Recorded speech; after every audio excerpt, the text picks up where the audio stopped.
उत्तर प्रदेश के विधानसभा चुनाव में नामांकन करते हुए बसपा प्रत्याशी नावेद अयाज ने नामांकन करने के बाद सभागार से बाहर आकर मीडिया से रूबरू होते हुए सपा के पूर्व विधायक महबूब अली पर तीखा हमला करते हुए यह दावा किया कि अमरोहा विधानसभा की चारों सीटें रिकॉर्ड जीत के साथ दर्ज होंगी।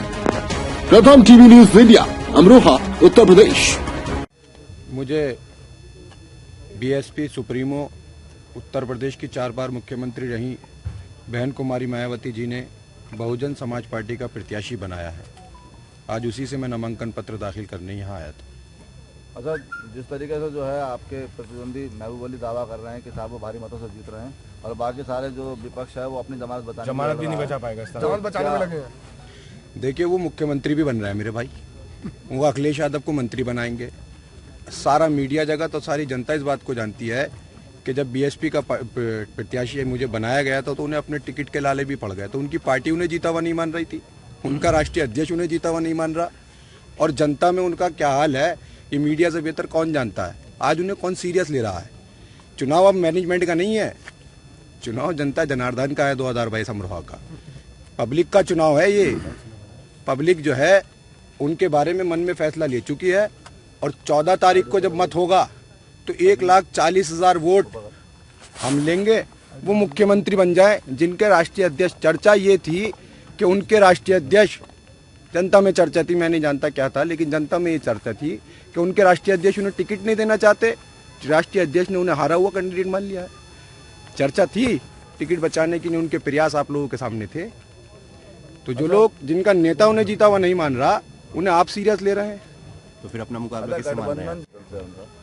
देखिए, कहीं की ईंट कहीं का रोड़ा, भानुमति ने कुनबा जोड़ा। गठबंधन से आज तमाम विपक्षी वोटों का मुंह भंग हो चुका है। मीडिया को में एक तरीके से मैनेजमेंट के साथ जिस तरीके से गठबंधन को पुश करके भारतीय जनता पार्टी का वोट संगठित करने की साजिश थी, वो आज विरोधी वोटों में नाकाम हो चुकी है। इसी वजह से बसपा अनएक्सपेक्टेड तरीके से बहुत तेजी से ऊपर आई है, और बसपा ही उत्तर प्रदेश में सरकार बनाने जा रही है। वोटर संगठित हो चुका है, वोटर समझ चुका है कि गठबंधन को दिखाकर बीजेपी का वोट संगठित करने की साजिश थी। अब वो चुनाव से पहले बीजेपी की भी और गठबंधन की भी पोल पट्टी खुल गई है। इसलिए आप लोग ज्यादा दूर न जाएं, इस लोकसभा की 5 सीटों की समीक्षा कर लें। 5 सीटों पर विनिंग कंडीशन में बीएसपी ही मुख्य मुकाबले में आ चुकी है। जिसका मुकाबला है बीएसपी से है, बीएसपी के मुकाबला किसी से नहीं है। पार्टी के प्रत्याशी जो है वो तो खुद, जिसको बीजेपी चलाती है, वो आरएसएस से आते हैं, वो आरएसएस के कार्यकर्ता हैं। इसकी चर्चा सोशल मीडिया पर है, सही है या गलत है ये तो मीडिया जानती है। वो तो खुद समाजवादी पार्टी के रूप में भले ही प्रत्याशी हो, लेकिन वो कहीं ना कहीं खुद भी बीजेपी के कैंडिडेट हैं जो समाजवादी पार्टी के प्रत्याशी हैं।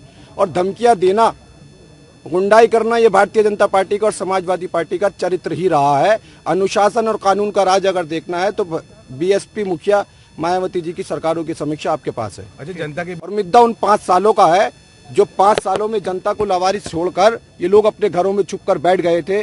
बिजली वालों का बवाल हो, घरों में घुसते हो, छोटे छोटे कटवे पर जनता के ऊपर भारी भारी चालान डाल दिए जाते थे। वो मुखबिर कौन लोग होते थे जो ये बताते थे कि जनता के घर में क्या गलत है क्या सही है।